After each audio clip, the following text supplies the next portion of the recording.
नमस्कार दोस्तों, आज की इस वीडियो में हम बात करने वाले हैं उन सवालों की जो अक्सर पेशेंट हमारे यानी भारत होम्योपैथी में जब वो अपने लो स्पर्म काउंट के ट्रीटमेंट के लिए आते हैं तो अक्सर पूछते हैं। उनका एक सवाल होता है, पिछले काफ़ी टाइम से बहुत ज़्यादा ये सवाल सामने आ रहा है कि सर क्या कुछ ऐसी चीज़ें होती हैं जिनको खा के हमारा स्पर्म काउंट बढ़ सकता है और कुछ ऐसी चीज़ें भी हैं कि जिनको खा के हमारा स्पर्म काउंट लो होता है, तो प्लीज़ हमें बताइए ताकि हम इसमें सावधानी बरत सकें और अच्छी चीज़ों को कंज्यूम कर सकें। देखिए, सबसे पहले और सबसे इम्पॉर्टेंट बात, स्पर्म काउंट किससे बढ़ता है ये सबको पता है, किससे? हमारे खाने पीने से, क्योंकि उसी का प्रोसेस होता है, डाइजेशन होता है, उसी में से न्यूट्रिएंट्स, मिनरल्स, विटामिन्स हमें मिलते हैं। जब वो 7वें लेवल पे जाके हमारे टेस्टिकल्स को उसमें से न्यूट्रिएंट्स मिलता है तो वहाँ पर स्पर्म प्रोड्यूस होता है और उसके प्रॉपर फंक्शन होते हैं। लेकिन यहाँ पर अगर हम बात करें कि ऐसा क्या खाएं जिससे हमारे स्पर्म काउंट बढ़ जाए, तो सबसे पहली चीज़, आप कुछ भी खाते हैं उससे जो भी आपको न्यूट्रिएंट मिलते हैं, जो भी उससे विटामिन्स वगैरह मिलते हैं, वो सभी फ़ायदेमंद होते हैं आपके स्पर्म काउंट को बढ़ाने में, उस प्रोसेस को कंटिन्यू रखने में। लेकिन अगर हम यहाँ पर स्पेसिफिकली बात करें कि सर ऐसा कौन सा खाना जिससे ज़्यादा स्पर्म काउंट हो जाएगा या प्रोडक्शन ज़्यादा बढ़ जाएगी, तो ऐसा कुछ नहीं है।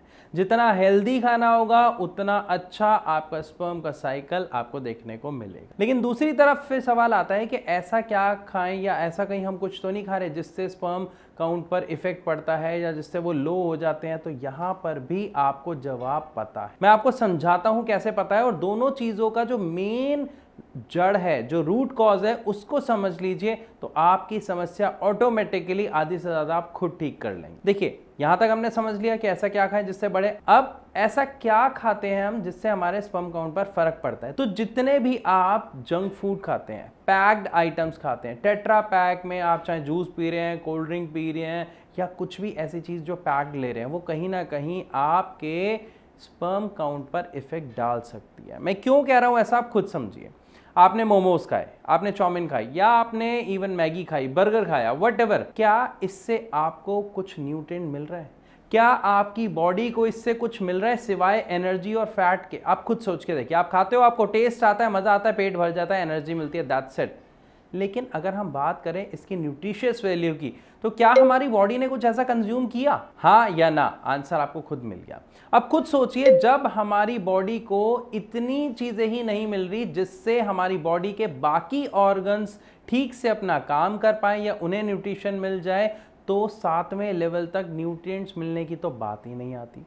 और आजकल ज़्यादातर लोग इतना बिजी होने की वजह से क्या करते हैं, बाहर से खाना खा लिया, पैक्ड फूड ले लिया, जिसकी वजह से हमारी बॉडी को न्यूट्रिशन ही कम मिलता है और 7वें स्टेज तक जाते जाते वो लगभग 0 के बराबर न्यूट्रिशन होता है। और जब आपके टेस्टिकल्स को न्यूट्रिशन नहीं मिलता है तो वहाँ पर स्पर्म प्रोडक्शन लो हो जाता है ऑटोमेटिकली, जिसके कारण लो स्पर्म काउंट की समस्या का सामना बहुत से नौजवान युवकों को करना पड़ता है। और जब वो अपनी समस्या के साथ डॉक्टर के पास जाते हैं, डॉक्टर उनके टेस्ट कराते हैं, तो वो क्या करते हैं और वो क्या बोलते हैं कि एंजाइम्स की कमी है, तो वो उस तरीके का आपका ट्रीटमेंट स्टार्ट कर देते हैं। वो आपको विटामिन्स, वो आपको प्रोटीन के डेरिवेटिव्स, वो आपको ये प्रोवाइड करते हैं, जिससे शायद आपको कुछ फर्क देखने को मिलता होगा, लेकिन समस्या वहीं की वहीं रहती है। जैसे ही आप मेडिसिन, वो सप्लीमेंट्स छोड़ते हैं, आपकी प्रॉब्लम वहीं की वहीं आ जाती है। क्यों? क्योंकि आपने इसके रूट कॉज को समझा ही नहीं, जाना ही नहीं, सिर्फ मेडिसिन ली, थोड़े दिन शायद कुछ इंप्रूवमेंट हुआ, उसके बाद फिर जीरो। तो अब यहां पे हमें क्या समझना है कि ये समस्या आ किस लिए रही है। देखिए, लो स्पर्म काउंट की समस्या जो आती है वो देखने को मिलती है जिन लोगों को इनडाइजेशन की प्रॉब्लम रहती है, कॉन्स्टिपेशन की प्रॉब्लम रहती है, पेट खराब रहता है अक्सर, या वो ठीक से फ्रेश नहीं हो पाते हैं, दिन में 3 से 4 बार उन्हें फ्रेश होने के लिए बार बार जाना पड़ता है। ऐसे लोगों को आगे चलकर कॉन्स्टिपेशन की प्रॉब्लम आमतौर पर देखने को मिलती है।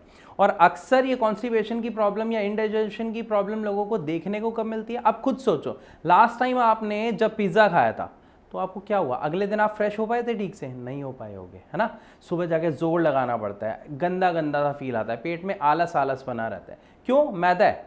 हम कहने को कहते हैं उसके ऊपर तो स्वीट कॉर्न है, उसके ऊपर ये है, उसके ऊपर ये वाली टॉपिंग है, तो फायदा होगा। कितना फायदा होगा? आप खुद सोचो, मैदा खा रहे हो इतना, टॉपिंग खा रहे हो इतनी सी, राइट। तो हमें क्या करना है, हमें ऐसी चीज़ें कंज्यूम करनी है जो फुल ऑफ फाइबर हो, मतलब फाइब्रस फूड। अब बहुत सारे पेशेंट कहते हैं सर ये फाइब्रस फूड में क्या आता है ये भी तो बता दिया करो, सिर्फ फाइबर फूड आप बात कर रहे होते हो। तो देखिए फाइब्रस फूड की अगर हम बात करते हैं तो सबसे ज़्यादा फाइबर पाया जाता है फ्रूट्स में, सबसे ज़्यादा फुल ऑफ फाइबर होते हैं। दूसरे अगर मैं नंबर पे बात करूं तो उसमें आती हैं हरी सब्जियां, जिसको आप सलाद के रूप में खाते हो, फिर चाहे वो प्याज हो, खीरा हो, ककड़ी हो, कुछ भी, ये सब फुल ऑफ फाइबर होती हैं। तीसरे पॉइंट पे अगर मैं जाऊं तो जो ये मोटे अनाज होते हैं, जैसे अक्सर हम देखते हैं जैसे ओट्स हो गया, दलिया हो गया, ये सब भी फाइबर में काउंट होते हैं, मोटे अनाज होते हैं, इसीलिए इसे भी हेल्दी डाइट में काउंट किया जाता है।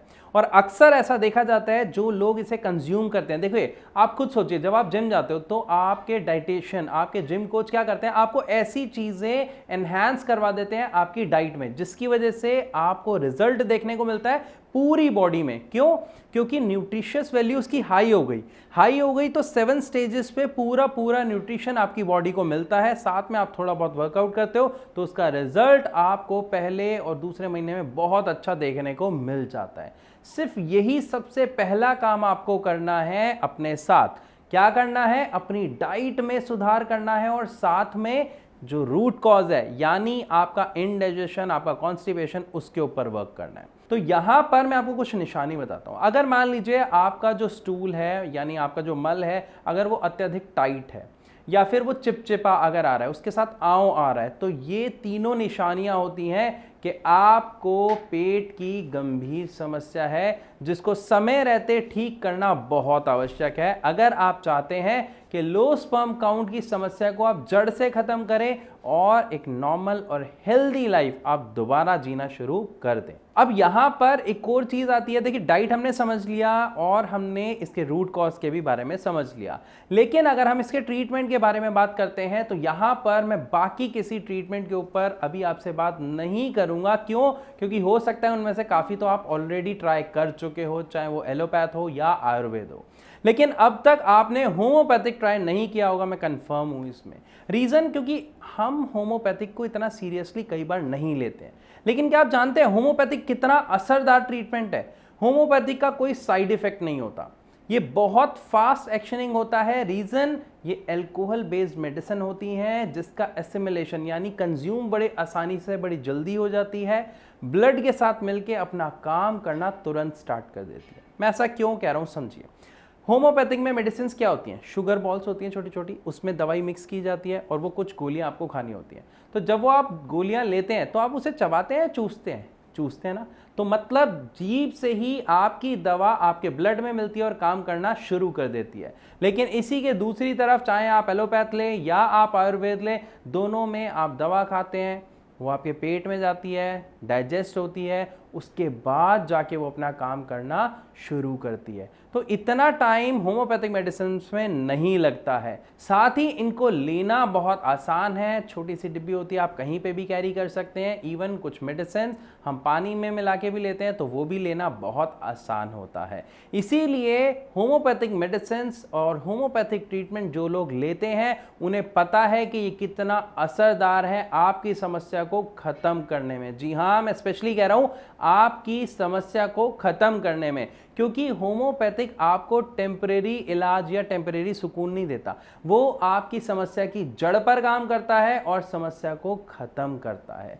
तो यहां पर हो सकता है आपके मन में बहुत सारे सवाल आ रहे होंगे जिनके जवाब देने के लिए भारत होम्योपैथी के डॉक्टर्स की पूरी टीम है। आप डायरेक्ट उनसे कंसल्ट कीजिए, नीचे दिए गए इस नंबर पर कॉल करके अपने सवाल उनसे पूछिए और एक बार अपना ट्रीटमेंट आप शुरू कीजिए होम्योपैथिक से। आई प्रॉमिस कि with in the very first month आपको बहुत ही अच्छे पॉजिटिव विजिबल रिजल्ट्स देखने को मिलेंगे। तो मैं आशा करता हूं यहां इस वीडियो में आपको अच्छे से समझ आ गया होगा कि अगर आपको ऐसा लगता है कि ये खाने से स्पर्म काउंट बढ़ जाएगा या ये खाने से घट जाएगा तो ऐसा नहीं है। लेकिन हाँ, कुछ चीज़ों के खाने से आपका स्पर्म काउंट अगर कम होता है तो क्यों होता है, मैंने अच्छे से आपको समझा दिया है। फिर भी कोई सवाल अगर आपका रह गया हो जो आप पूछना चाहते हैं तो कमेंट सेक्शन के माध्यम से आप हमसे डायरेक्ट सवाल पूछ सकते हैं। तो इसी के साथ अब मैं आपसे चलने की इजाज़त चाहूँगा। मिलूंगा अपनी अगली वीडियो में, तब तक के लिए नमस्कार।